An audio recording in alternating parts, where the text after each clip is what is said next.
this next performer. She's probably friends with half of you in the room.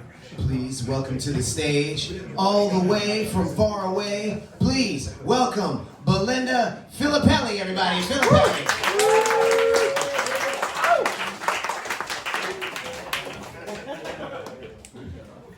Hey guys. Does my cane make me look fat? My knee is actually fine. I'm just getting old and I want the seat on the bus, so. I'm from New York City. Ever heard of it? Yeah, New York City, pretty impressive. If you can make it there, you can make it anywhere. I didn't, which is why I'm here. But you know, I have been able to accomplish something here in Europe that I have never been able to accomplish in America. And that's finally identifying as American. I mean, you Americans know, you grow up in America and people ask you, what are you? You can't just be like, I'm American, like you. We grew up together. What are you talking about? They're like, yeah, but like, what are you? And because my mom is from the Philippines and my dad is first generation from Italy, I walked around America pretending that I'm half Asian with big tits and I'm half Italian who can't cook.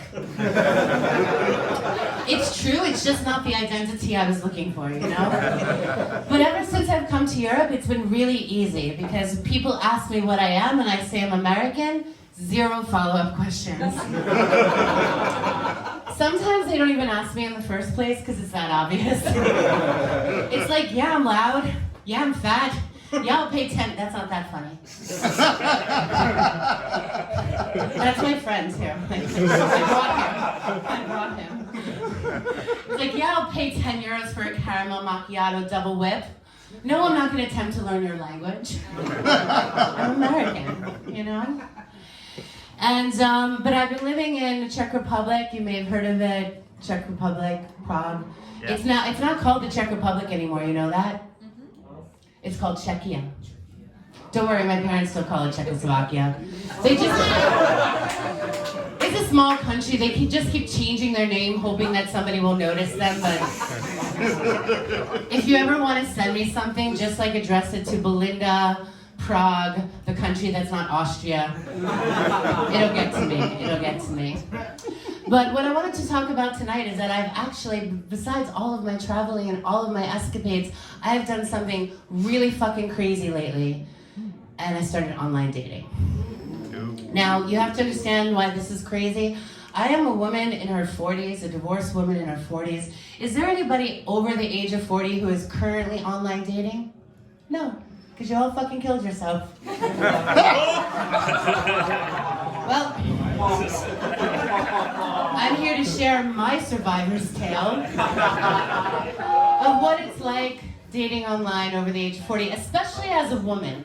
Men are always setting the age that they're looking for as up to the age of 39. It doesn't matter if he's 50 fucking 5, he's looking for a woman up to the age of 39, as if at 40 my vagina shrivels off and dies. It doesn't. It's just my ovaries are a little shriveled, but it's okay. I mean, you don't use a condom, it's cool, it's cool. So the only guys who find me online are either the ones who have the age they're looking for set from 18 to 99. Because they're either really desperate or don't know how to use the internet. Both which do disqualify them, by the way. Or I find the guys who are looking for cougars. Do you know what a cougar is? Nope. Yep. Yeah. It's an older woman who has sex with younger guys. Yeah, I don't do that either. That's not my set, sorry. But yeah, there's guys that come and they'll like write to me, and sometimes like if they're really cute and I'm bored, I'll be like, you know, I'm really flattered, but I'm kind of looking for a guy over the age of 35. And they're like, why? Never had sex with a guy in his 20s. And I'm like, yeah, plenty when I was in my 20s. Kind of over it. Besides, why do you want to be with an older woman anyway? And they're always like, well, you know, you got experience. You can teach me things. I'm like, cool, so what are you bringing to the table? And inevitably the guy's like, well, I can fuck for hours. Only a guy who hasn't had sex with a lot of women would think that's what we're looking for. I mean, foreplay is fine, but intercourse for hours? Give me a break, 15 minutes, 20 if we did coke, and then let's take a joint and watch some Netflix.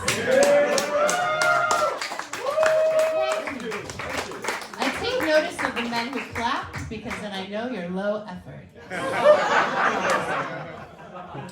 The other reason why I don't have sex with young guys is because I own my own business, so I don't want to like fake orgasms anymore.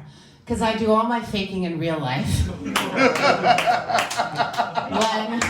men are mansplaining to me, and I'm like, oh, it's so interesting. Thank you for teaching me how Google works. I own a digital agency, guys. And the other reason why I don't have sex with younger guys is because as an older woman, I have money and technology, you know? So I met this guy recently when I was back in New York. At the end of it, he was like, so, did I make you come? Great question. Write that down if you need to. And I guess, you know, faking it didn't work again. I was like, can you teach me how Google works? I wasn't really into that. I was like, listen, you're really sexy, your body's amazing, your dick is fine, but does it have 7 speeds? I mean, can it go a little faster? Or depending on your mood, a little. You like that one, right? So yeah. Young guys, don't bother. I'm not worth the effort. I also don't have kids. Yay for me. Yeah. You know, all my friends have always tried to convince me that having kids was the best thing that ever fucking happened to them. Give me a break. Give me a break. If it's the best thing that ever happens to you, then why didn't people use it to cheer me up when I was a kid, you know? Like, my boyfriend would break up with me, or I'd fail a class. Nobody was like, you know what, Belinda? One day you're gonna get married and have kids and a mortgage and everything's gonna be all right. No. It was always used to threaten me when I was having a good time, you know? Like if I would go partying for 3 days and not sleep, or I'd spend all my money on a trip to Thailand, then people would be like, you know what, Belinda? You can't do that once you have kids. So life hack, don't fucking have them. Also, the truth is, people think that I don't like kids, that I don't have kids because I don't like children, which is ridiculous. Children are adorable. They're amazing. They're full of wonder. I just fucking hate moms. And I'm afraid that if I have a kid, I'll be forced to identify as one. And that's just a horror worse than childbirth, as far as I'm concerned. My friend posted online the other day, and she's like, don't want to brag, but having my 4th child. I was like, brag, your life sounds horrible. What do you want to rub in my face next? Some hemorrhoids and a late mortgage payment? I'm so jealous. But you know what I do have? I have a dog. Dogs are the best. Like, they're so loving, they're so sweet, they give you all of those things that you really need. And you can leave them at home for hours, you can feed them the same shit every day, nobody calls the cops. And you know what happens by the time my dog turns 18? He dies. He doesn't expect me to pay $65,000 so he can go to college and then talk to a therapist about how I fucked up his life. No, he dies and I move on. And I'm a really good dog owner because I pick up his shit. And if you live in Prague, you know how rare that is. And I don't just pick up one shit, I'll go and I'll pick up his hot shit and then another cold shit that some asshole left behind. You want to know why? Because I'm better than you, that's why. No,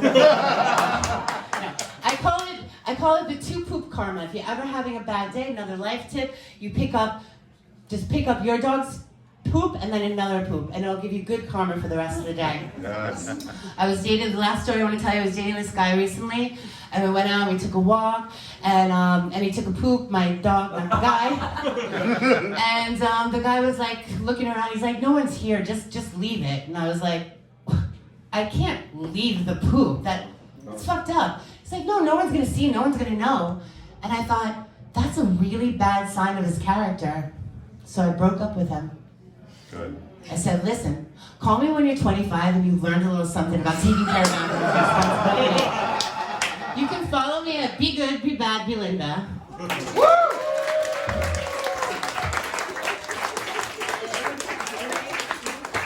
One more time for Belinda, everybody. Belinda, be good, Belinda.